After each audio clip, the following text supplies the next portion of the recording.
Nós estamos fechando o mês da Páscoa e aí queremos ler esta passagem e aqui refletir sobre uma aplicação a respeito da fé. Lucas 19, 28 a 44. E dito isto, prosseguia Jesus subindo para Jerusalém. Ora, aconteceu que ao aproximar-se de Betfagé e de Betânia, junto ao Monte das Oliveiras, enviou 2 de seus discípulos, dizendo-lhes: Ide à aldeia fronteira, e ali, ao entrardes, achareis preso um jumentinho que jamais homem algum montou. Soltai-o e trazei-o. Se alguém vos perguntar: por que o soltais? Respondereis assim: porque o Senhor precisa dele. E indo os que foram mandados, acharam segundo lhes dissera Jesus. Quando eles estavam soltando o jumentinho, seus donos lhes disseram: por que o soltais? Responderam: porque o Senhor precisa dele. Então o trouxeram e, pondo as suas vestes sobre ele, ajudaram Jesus a montar. Indo ele, estendiam no caminho as suas vestes. E quando se aproximava da descida do Monte das Oliveiras, toda a multidão dos discípulos passou jubilosa a louvar a Deus em alta voz por todos os milagres que tinham visto, dizendo: bendito é o Rei que vem em nome do Senhor, paz no céu e glória nas maiores alturas. Ora, alguns dos fariseus lhe disseram em meio à multidão: Mestre, repreende os teus discípulos. Mas ele lhes respondeu: asseguro-vos que, se eles se calarem, as próprias pedras clamarão. Quando iam chegando, vendo a cidade, chorou e dizia: se conheceras por ti mesma, ainda hoje, o que é devido à paz. Mas isso está agora oculto aos teus olhos. Pois sobre ti virão dias em que os teus inimigos te cercarão de trincheiras, e por todos os lados te apertarão o cerco, e te arrasarão aos teus filhos dentro de ti. Não deixarão em ti pedra sobre pedra, porque não reconheceste a oportunidade da tua visitação. Meus queridos, essa leitura bíblica, ela é muito profunda. Embora o cântico de louvor presente nele, nesta passagem, melhor dizendo, presente nela, é um cântico que nos estimula também a louvar ao Senhor. Mas a questão é como esta motivação se dá, como essa declaração de fé ocorre, como esta experiência com Deus acontece na vida das pessoas. Bendito é o Rei que vem em nome do Senhor. Assim eles cantavam: paz no céu e glória nas maiores alturas. Assim eles entoaram o cântico. Eu quero fazer-lhes uma pergunta para a reflexão introdutória da nossa mensagem. Existe frustração espiritual no exercício da fé?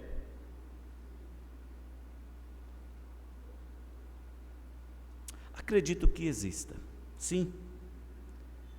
Não por conta de falhas no poder de Deus, e nem tampouco por falhas do seu amor aplicado à nossa vida. A frustração das coisas espirituais e a frustração na fé podem ocorrer em decorrência das nossas falhas de propósitos e também por causa da incompreensão acerca da pessoa de Jesus Cristo em nossas vidas, acerca da incompreensão da missão de Jesus quando veio ao mundo.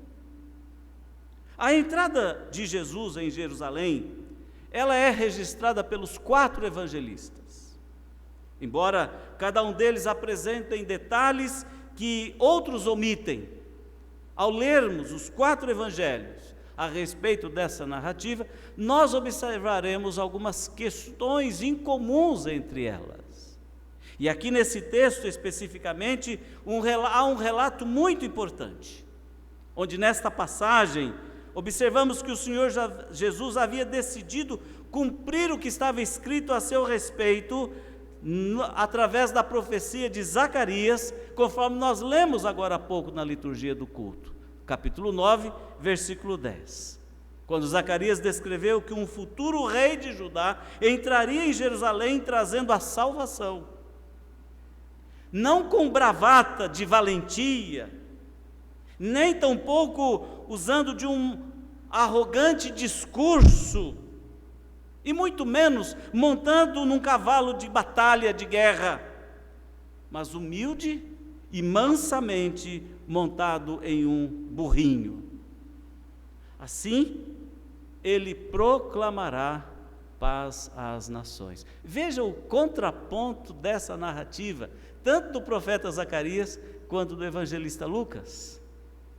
Ele proclamará paz às nações, mas não com armas de guerra, não com trincheiras e artilharia. Veja como nós hoje estamos vendo, né? A guerra que está ocorrendo, não é só a guerra da Rússia contra a Ucrânia, existem outras guerras acontecendo no nosso planeta. Parece-me, se não me falha a memória, que são cerca de 70 focos de batalha ocorrendo no mundo hoje em dia. Guerras sangrentas. Algumas a mídia nem fala, porque não interessa. A guerra da Rússia contra a Ucrânia não é a única. E ao falarem sobre esta guerra, por exemplo, a gente observa que há líderes mundiais, líderes governamentais, que se apresentam mostrando as suas sofisticadas armas de guerra. Então, por exemplo, o próprio presidente da Rússia, Putin, fez questão de mostrar para o mundo um foguete hipersônico capaz de transportar uma ogiva nuclear, ou 4 ogivas nucleares, com poderes arrasadores. Por sua vez, os Estados Unidos apresentam um foguete também capaz de fazer grandes destruições. E por que eles fazem isso? Eles medem forças para coibir o outro, dizendo que isto é para promover paz. Coíbe o outro. Se você estourar a bomba lá, eu tenho uma bomba mais forte aqui. Se você explodir aquela bomba, eu explodo outra mais forte em cima de você. Então não exploda a bomba que você disse que tem aí. Eu também não explodo a bomba que eu tenho aqui. Zacarias mostra, assim como Lucas descreve, que Jesus ele proclama a paz sobre as nações. Não deste modo, mas de uma maneira humilde.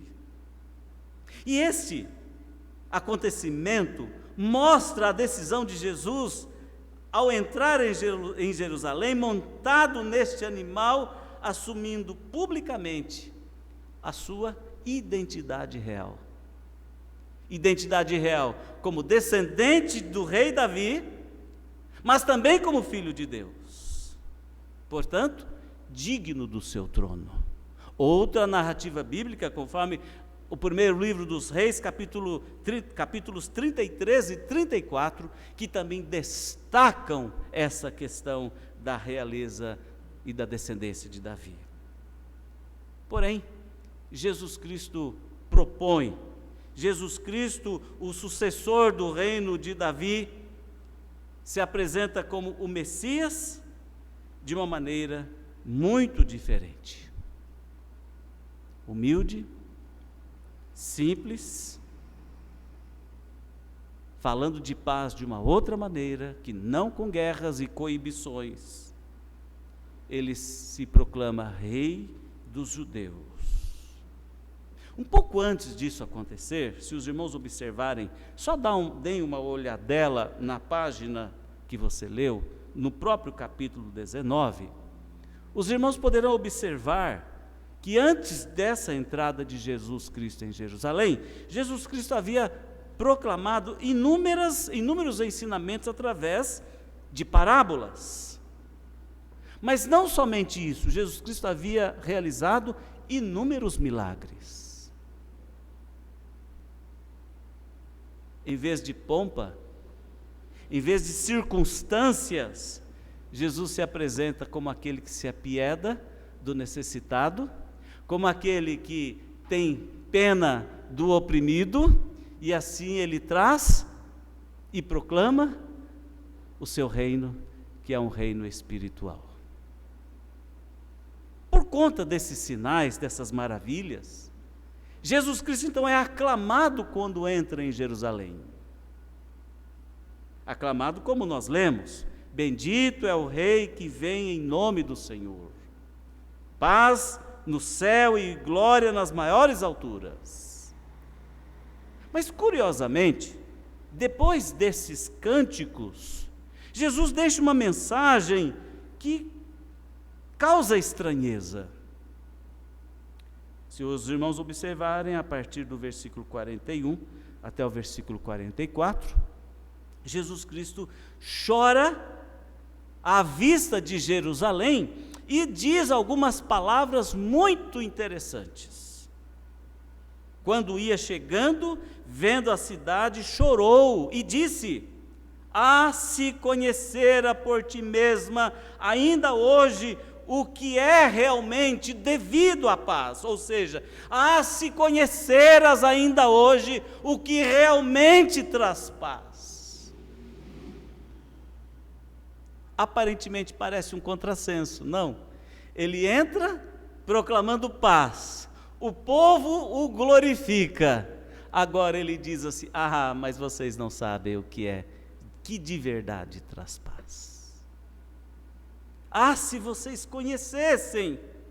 E ele diz mais: mas vocês não têm condições de conhecerem, porque isso está oculto aos teus olhos. Ou seja, vocês não têm discernimento das coisas espirituais. E para piorar, Jesus ainda pronuncia uma palavra profética sobre Jerusalém: não sobrará pedra sobre pedra. E descreveu uma série de crueldades que aconteceria com eles. Teus filhos serão arrancados de teus ventres. As mulheres grávidas teriam seus filhos arrancados dos seus ventres.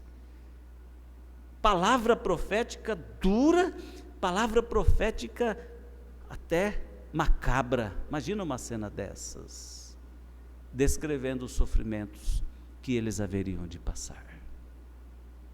Meus irmãos, essa cena, essa situação, ela me faz verificar algo contrassensual que ocorre aqui. O povo que glorifica Jesus e expressa um tipo de fé que logo a seguir,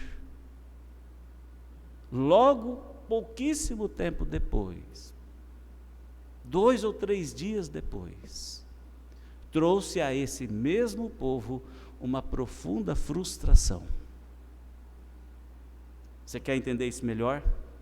Se você olhar mais para frente, Jesus Cristo trará alguns poucos outros ensinamentos, muito rápido isto. Os outros evangelistas mostram de uma maneira mais rápida estes momentos que vêm em seguida. Esse mesmo povo que aclamou Jesus como bendito Filho de Deus, bendito Filho de Davi, bendito é o nosso Rei, glória a Deus nas maiores alturas, esse mesmo povo estava diante de Pilatos, dizendo: crucifica-o. Se você prosseguir, você verá, logo no capítulo 22, nós estamos no capítulo 19 e 20, você verá logo no capítulo 22, Jesus no Getsêmani, Jesus sendo preso, Pedro negando a Jesus. Olha a alegria de Pedro naquele dia, agora Pedro está aqui negando a Jesus. Pedro, pouco tempo antes, disse que daria sua própria vida por esse Jesus, agora nega esse Jesus. Jesus perante o Sinédrio, eles povo zomba, os guardas zombam de Jesus, e perante Pilatos, Jesus é condenado à morte e Jesus morre. A questão é, o que fez esse povo cantar glórias e vivas a Jesus, o Rei dos Reis, em seguida declarar e gritar: crucifica-o? O que fez? O que faz com que muitas vezes nós também, que estando presentes, por exemplo, num culto, nós louvamos ao Senhor com esses cânticos maravilhosos que o Rubem nos conduziu, e nós levantamos as nossas mãos, nós também glorificamos ao Senhor Jesus, mas em algum momento de grande provação, de grande dificuldade ou de grande frustração, nós negamos a Jesus, nós nos esquecemos de Jesus. O que faz com que isso ocorra? É isso que eu chamo de frustração espiritual.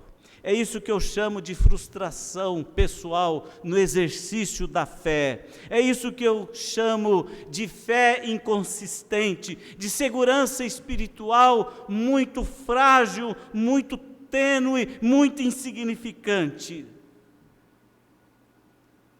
Há tantas pessoas entusiasmadas diante da fé, diante de Cristo, pertencendo a uma igreja, mas essas pessoas por algum momento ou por vários momentos se equivocam, tornando o reino de Deus e as coisas do reino de Deus sem sentido em suas vezes. E fazem isto porque priorizam o reino terreno em detrimento do reino espiritual. Nós gostamos de pensar no mundo belo, formoso, rico e no mundo de prosperidade, até mesmo no mundo de paz. Mas Jesus mesmo chegou a dizer: eu deixo-vos a paz, mas não como o mundo a dá. E nós precisamos então nos darmos conta de que existe algo muito mais precioso, muito mais importante do que a paz terrena, do que os bens terrenos, do que esse mundo em que nós vivemos. Existe algo que eu sempre cito aqui desse púlpito, e mais uma vez eu vou citar, e eu não quero te aparecer ou me apresentar mórbido. Irmão, por melhor que você esteja na vida, ou por pior que você esteja na vida, isso acontecerá para quem está bem de vida ou para quem está mal de vida. Todos nós morreremos. Todos nós em algum momento teremos que enfrentar doenças e doenças graves. Todos nós temos que enfrentar situações drásticas. É uma notícia ruim de uma doença grave. Poucos dias, uma pessoa de 42 anos recebeu o diagnóstico: um câncer no pulmão avassalador. E eu fico me perguntando, como que se sente uma pessoa que recebe um diagnóstico desse? De repente, uma tragédia assim inexplicável ceifa a vida do amado, da amada, seja um filho, seja um esposo, ou seja uma esposa. Isso é a vida. Logo a paz que nós tanto imaginamos nesse mundo, logo a paz terrena, logo a prosperidade terrena termina nesse momento. E por isso nós vamos encontrar gente podre de rica, mas gente também podre na existência. Me lembro de uma entrevista que eu li, já do falecido Antônio Hermílio de Moraes, que foi o maior empresário brasileiro, e ele, no momento da sua vida, que se dedicou a escrever peças de teatro com características de morte, de frustração. Ele se debruçou, por exemplo, em cima do livro de Jó, escreveu uma peça sobre Jó. Antônio Hermílio de Moraes disse assim na entrevista, que eu li na revista Veja na época, nas páginas amarelas, abro aspas: eu daria toda a riqueza que eu possuo para ter meu filho de volta. Eu daria toda a minha riqueza para ter meu filho de volta. Veja que ser podre de rico ao mesmo tempo pode essa pessoa se tornar podre de vida. Isso é a vida. Logo, há uma grande ilusão tentar usar as questões espirituais, as questões da fé, para não refletir e não pensar nas coisas eternas. E o que eu tiro quando olho para esse texto, é Jesus dizendo para eles: olha, vocês vão se frustrar muito e vocês ainda não sabem, porque eu não sou esse príncipe da paz que vocês estão cantando. Eu não sou esse rei de paz que vocês estão declarando. A minha paz é outra paz, a minha prosperidade é outra prosperidade, a minha riqueza é outra riqueza. Eu não vou restaurar a grandeza do reino de Davi. Eu trago para vocês a riqueza do reino eterno. Eu trago para vocês a riqueza do reino de Deus. Eu trago para vocês a riqueza do reino espiritual. Por isso, a descrição de Zacarias é uma profecia das mais significativas e importantes para entendermos a vinda de Cristo ao mundo. Cuja profecia se concretiza quando Jesus Cristo entra em Jerusalém. Meus irmãos, o que faz o entusiasmo espiritual se tornar um equívoco e tornar a pessoa frustrada a respeito das coisas do reino de Deus? O que faz? Eu olho para o texto e vejo, por exemplo, que as pessoas podem ter motivações erradas sobre Jesus, compreensões erradas sobre Jesus, expectativas erradas sobre Jesus, e isso certamente as levará a grandes frustrações a respeito da própria vida, a respeito da sua vida espiritual e a respeito do exercício da fé. Há uma igreja aqui perto, eu não vou citar o nome, não precisarei, porque você logo vai associar, onde há poucos dias um dos fiéis ganhou uma causa na justiça, quando ele requereu de volta a doação que fez para aquela igreja em troca de bênçãos. Requereu de volta mais de 1 milhão, além de carros, além de outros bens que doou para a referida igreja. Por quê? A promessa de que ela seria abençoada, dando tanto para aquela igreja, foi frustrada. E agora na pobreza, agora na dificuldade financeira, agora na necessidade material, entra na justiça. E pela primeira vez no Brasil, ocorre isto. A justiça determina que aquela igreja devolva ao ex-fiel todos os bens que doou para aquela igreja. Por quê? Porque foram doações motivadas por uma expectativa equivocada acerca do exercício da fé. Olha as pedras clamando.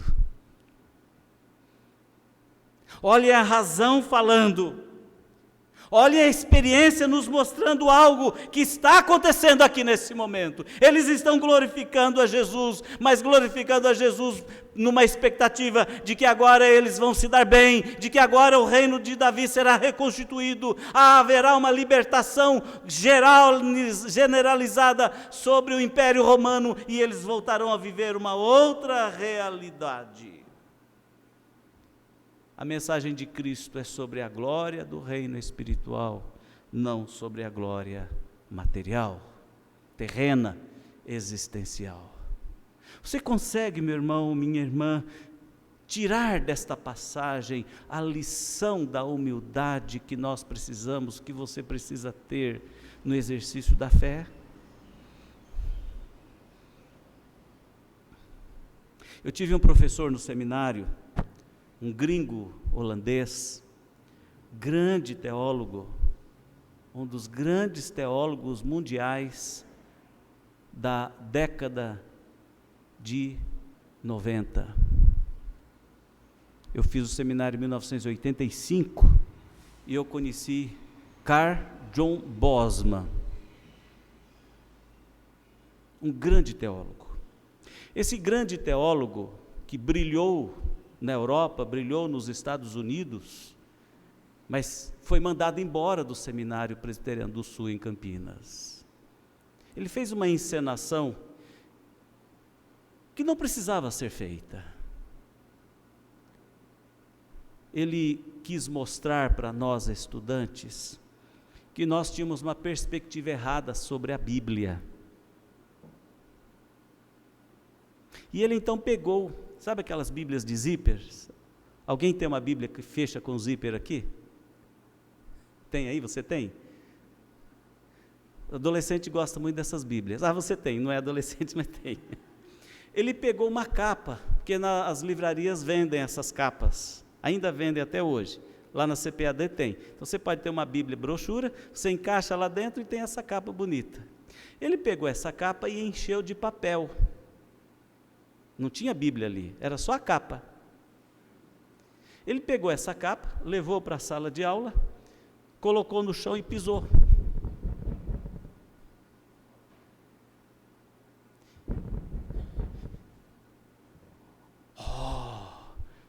Como ele tem coragem de pisar na Bíblia, um livro santo. No dia seguinte, um aluno fez uma denúncia na congregação dos professores, acusando o pastor Bosman de ter causado um escândalo para a sua fé, porque ele vilipendiou a Bíblia, a palavra de Deus. E ele então pegou e mostrou que aquela era uma estratégia pedagógica para dizer e mostrar que a teologia bíblica importava no conhecimento do seu conteúdo, conteúdo da Bíblia, não o papel. Até porque ali dentro não tinha a Bíblia, era um monte de papel, papel vazio, folhas em branco. O aluno que fez isso, eu era aluno, eu conhecia bem, não vou falar o nome dele, vai que você conheça o sujeito em algum momento da sua vida. Esse aluno estava sendo reprovado, foi o único aluno reprovado, porque ele não conseguia nota, e ele usou de um estratagema. Se ele terminar o semestre, eu vou pegar DP, e não vou me formar, e então eu vou derrubar o professor. Olha a cabeça do cara. E derrubou o professor, e veio um outro professor, deu uma prova facinha, ele conseguiu a nota e foi aprovado. Meus queridos, eu conto isto, eu não faria isto, acho que não preciso fazer uma cena dessa, porque a simplicidade de algum irmão pode realmente ficar abalada com relação à sua fé, e eu não precisamos fazer esse tipo de escândalo. Mas ali eram alunos, era um ambiente acadêmico, e eu reputo que o que ele fez foi legítimo, porque depois ele deu uma brilhante aula, uma aula maravilhosa sobre a importância da palavra, o poder da palavra, a exegese bíblica, o discernimento, o entendimento da palavra que a gente precisa ter, para poder vir aqui no púlpito e pregar para a igreja. Mas a questão que eu destaco é o equívoco que nós cometemos muitas vezes em relação às coisas do reino. Desde querermos que uma vida que não é a vida que nós temos que ter nesse mundo, que não é a prioridade. Deixando de dar a devida prioridade ao reino eterno, ao reino espiritual, que é, por exemplo, o que Jesus Cristo está mostrando. Ele é o Rei dos reis, o Senhor dos senhores, mas sobre a vida, sobre os corações, sobre as pessoas. O seu reino de glória material, de ouro e de brilhantes, será em outro momento, mas nesse momento nós temos uma luta muito grande terrena, é a luta contra o pecado, é a luta contra o mal, é a luta contra as nossas próprias más intenções, o nosso enganoso coração, onde nós precisamos nos converter ao Senhor e à sua palavra cotidianamente, onde nós precisamos nos santificar, praticando o que é reto e justo, segundo a palavra, onde nós precisamos exercitar uma vida espiritual realmente interessante, significativa, verdadeira, não nos iludindo com as coisas deste mundo, não nos iludindo com as coisas terrenas, mas priorizando na nossa vida as coisas espirituais. Para muitos, quando Jesus Cristo foi colocado lá no Gólgota, sobre a cruz, para muita gente que passava por aquele lugar e via aquele monte, aquele pequeno monte chamado de Gólgota, vendo aquelas 3 cruzes, ali estavam apenas 3 malfeitores, só isso. Mas para quem conhece a mensagem do reino e humildemente aceita viver no domínio desse reino, lá estava o Filho de Deus, morrendo por nossos pecados. Esta é a diferença. Eu fico imaginando, quando esse povo gritou, crucifica-o, o quanto eles estavam se sentindo frustrados. Pensávamos que fosse um rei, descendente de Davi, que fosse nos trazer só bênçãos. Agora está morto. E nós pedimos a sua morte. Finalmente nos livramos desse embuste, nos livramos deste enganador. Como podemos ter um cara como esse, declarando-se rei dos judeus? Como? Caímos numa grande cilada. Era isso que eles pensavam. Essa era a perspectiva deles. E eu volto à pergunta: será que muitas vezes nós não cometemos o mesmo erro? De ter uma grande frustração espiritual por pensarmos num reino que não é o reino que devíamos buscar? Por queremos uma paz que não é a paz que devíamos buscar? Por queremos um Cristo que não é o Cristo que deveríamos ter?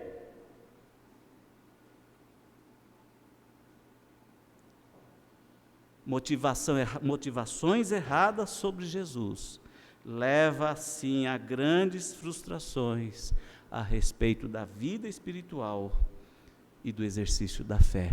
Leva sim.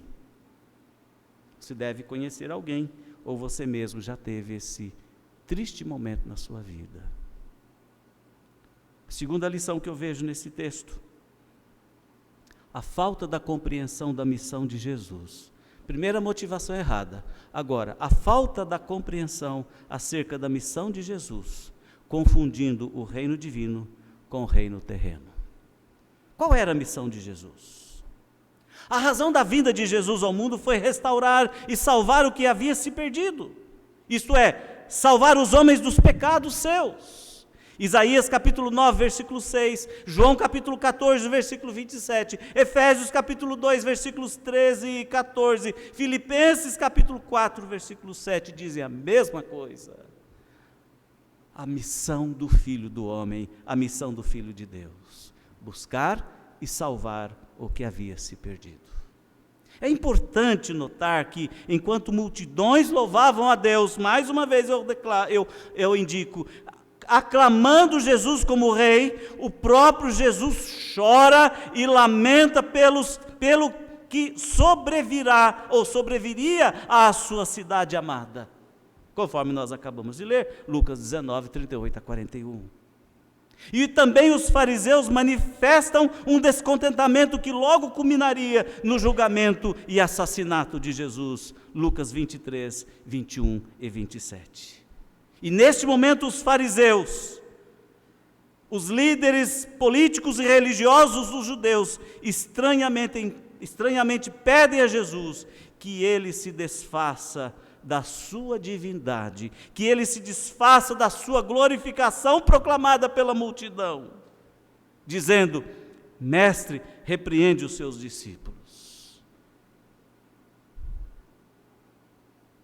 Eu não me esqueço, na hora da crucificação foi colocada uma placa escrita em 3 idiomas: Jesus, aqui está o rei dos judeus.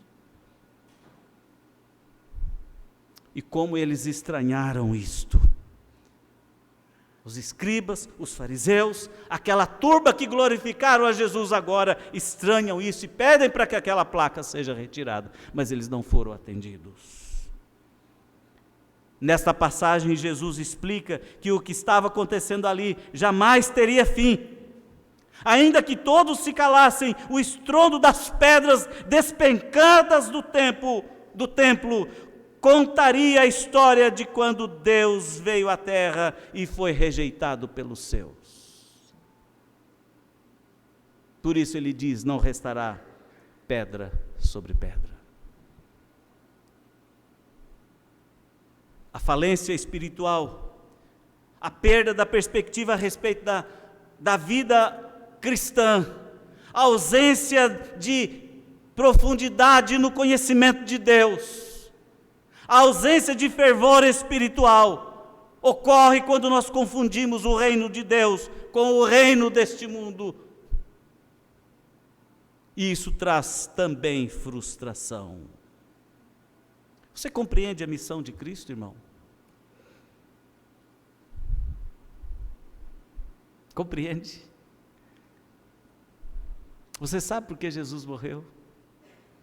Hoje pela manhã, em paralelo ou em conjunto com a pregação da noite, eu dei uma aula na escola dominical quando Jesus pergunta para os seus discípulos: que dizem o povo aí quem eu sou?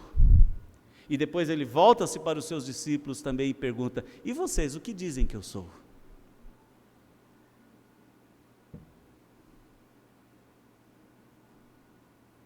E um monte de gente dizia: Elias, Jeremias, ou um dos profetas, João Batista, tal. Aí Pedro diz: tu és o Cristo, o Filho do Deus vivo. Então Jesus diz: Pedro, não foi nem carne nem sangue que tu revelou, mas meu Pai que está nos céus. Esta é a compreensão a respeito do reino que nós precisamos ter da missão de Jesus.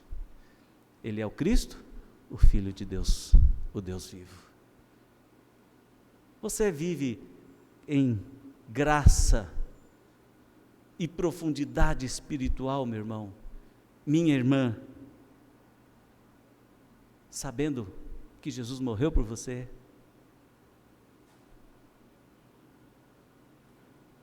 Quando nós cantamos: eu sei que foi pago um alto preço, eu devo estar tendo discernimento sobre isto.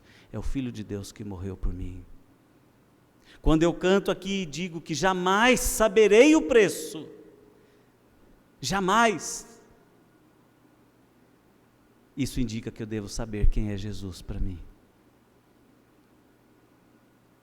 Falta da compreensão da missão de Jesus leva as pessoas a se confundirem espiritualmente. Jesus veio para salvar o pecador, para dar vida eterna àqueles que nele creem. Por isso ele mesmo disse: eu sou o caminho, a verdade e a vida. Ninguém vem ao Pai se não for por mim. Eu sou o caminho, a verdade e a vida. Quem me segue não andará em trevas. Quem me segue. A missão de Jesus é algo que cada crente precisa ter discernido muito bem em seu coração. Senão, vai passar por frustração espiritual. E talvez até se venha a desanimar-se na vida cristã. E talvez até venha se afastar da igreja. Porque não compreende porque Jesus veio ao mundo. Eu sei, tem gente que gosta muito da liturgia do culto, principalmente quando essa liturgia a envolve emocionalmente e ela se empolga. Se essa empolgação não possuir discernimento a respeito dos louvores reais e verdadeiros a serem aclamados sobre a pessoa de Jesus, ao sair por aquela porta, já não existirá mais.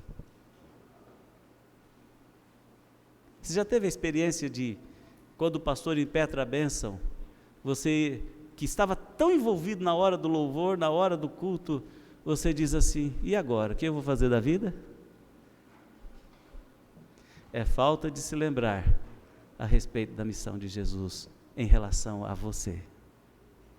Porque quando a gente tem esse discernimento, a gente se empolga verdadeiramente, a gente se alegra verdadeiramente, a gente entoa um louvor real e sincero, porque Jesus é o meu Salvador, é o nosso Salvador. Por último, a perda da relevância espiritual e de serviço de adoração, que muitas vezes tocam as nossas vidas, que muitas vezes invadem o nosso coração e o nosso discernimento espiritual, levando-nos a nos afastarmos da comunhão, a nos afastarmos do culto, a nos afastarmos da evangelização, a nos afastarmos do testemunho, a nos afastarmos dos serviços de adoração. Esta perda da relevância espiritual é um grave erro que pode se repetir quando não se entende o que Jesus está dizendo, o que Jesus está ensinando, o que Jesus está mostrando. Irmãos, a maior dádiva que nós temos na vida é a dádiva da salvação e da perseverança na fé. Eu acho que você concorda comigo sobre isso, não concorda? Não existe coisa melhor, mas não existe coisa mais difícil que isto. Não sei se você concorda também. É difícil perseverar. É difícil manter-se firme. E isso tende a acontecer quando nós não entendemos o que Jesus está dizendo. Por exemplo, quando Jesus chorou sobre Jerusalém e declarou que eles passariam por um problema seríssimo e que a cidade seria destruída, o templo seria destruído, não sobraria pedra sobre pedra, eles estavam pensando, esse cara é louco. Inclusive usaram isso como argumento para levá-lo à condenação. Olha, Pilatos, antes lá por Anás e Caifás, olha, esse louco está dizendo essas coisas, que absurdo. Irmãos, no ano 70,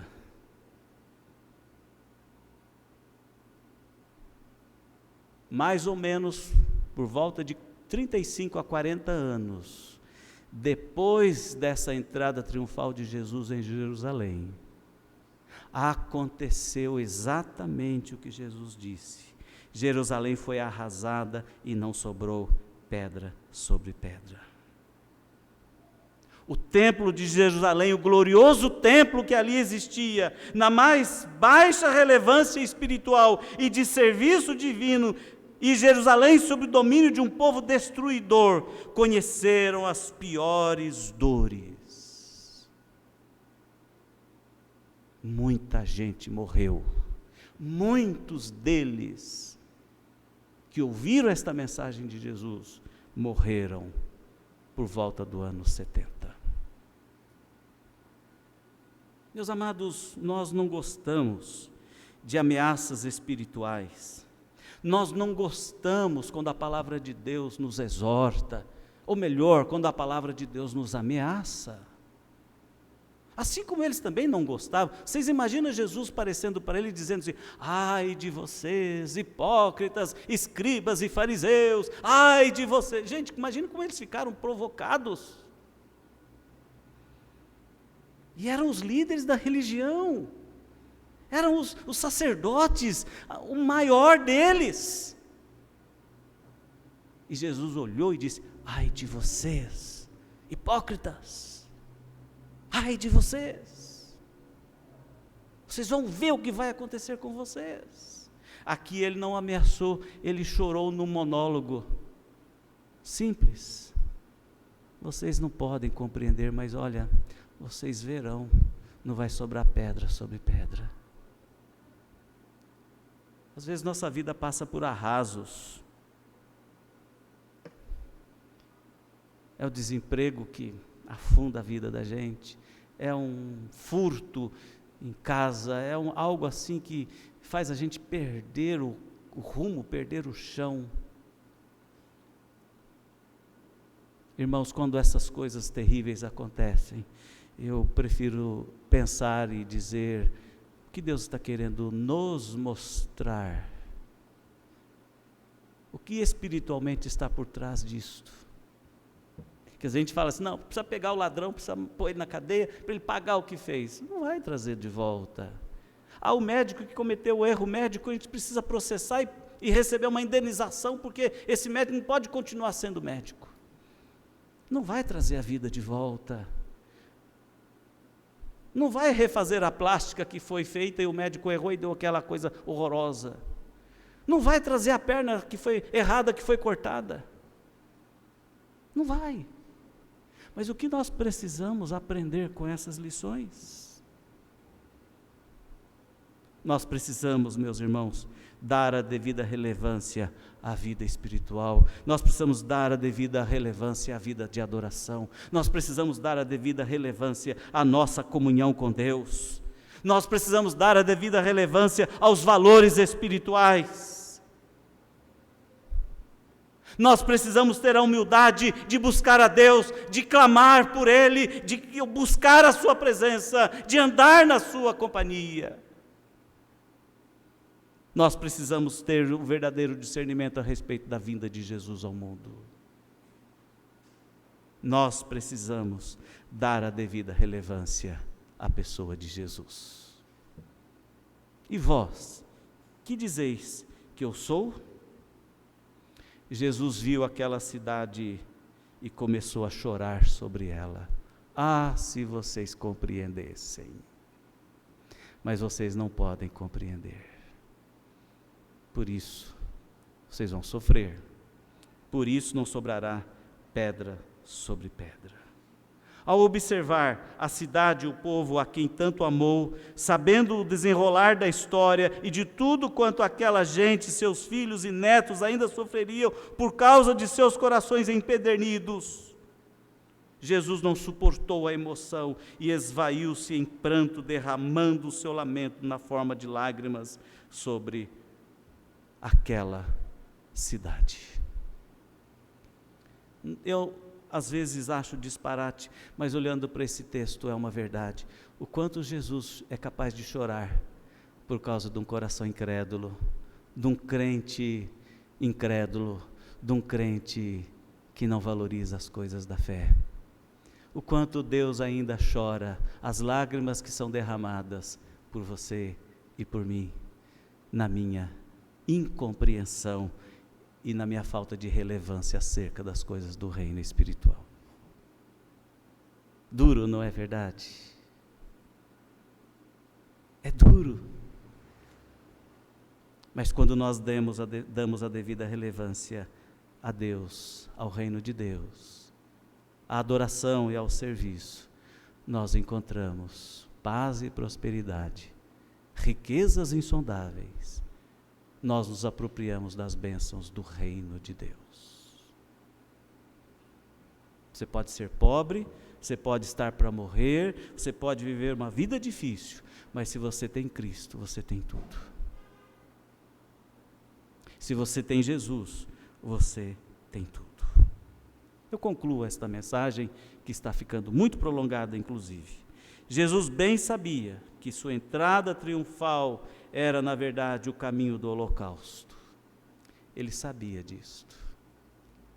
O que viria a acontecer depois precisava passar por esse momento.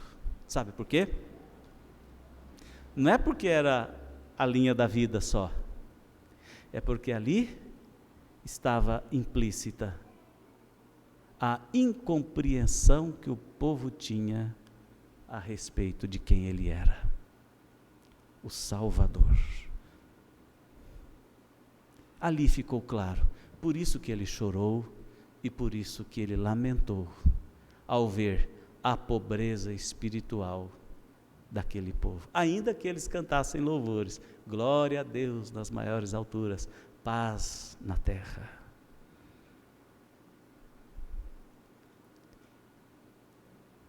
por isso passaram por sofrimentos e frustração espiritual. Aquele que era gritado, aclamado rei, eles mesmos depois gritaram: crucifica-o. Essa é a realidade. Que nós tenhamos a verdadeira compreensão a respeito da pessoa de Cristo, a mensagem do reino, que nós tenhamos a compreensão real e verdadeira a respeito da sua missão, e que nós tenhamos esse fervor espiritual de louvar, de aclamar Jesus como nosso Senhor e nosso Rei, onde seja algo verdadeiro, não algo equivocado, algo puro e sincero, não uma mentira, não um engano, não um negócio material com o Senhor, mas uma vida de conversão, uma vida de intimidade, uma vida espiritual poderosa. Que nós tenhamos uma vida cristã, realmente, onde Jesus é o Rei. Que Deus te abençoe, irmão e irmã, que Deus abençoe a igreja, para que o Rei dos Reis seja realmente o nosso Rei. Amém? Nós vamos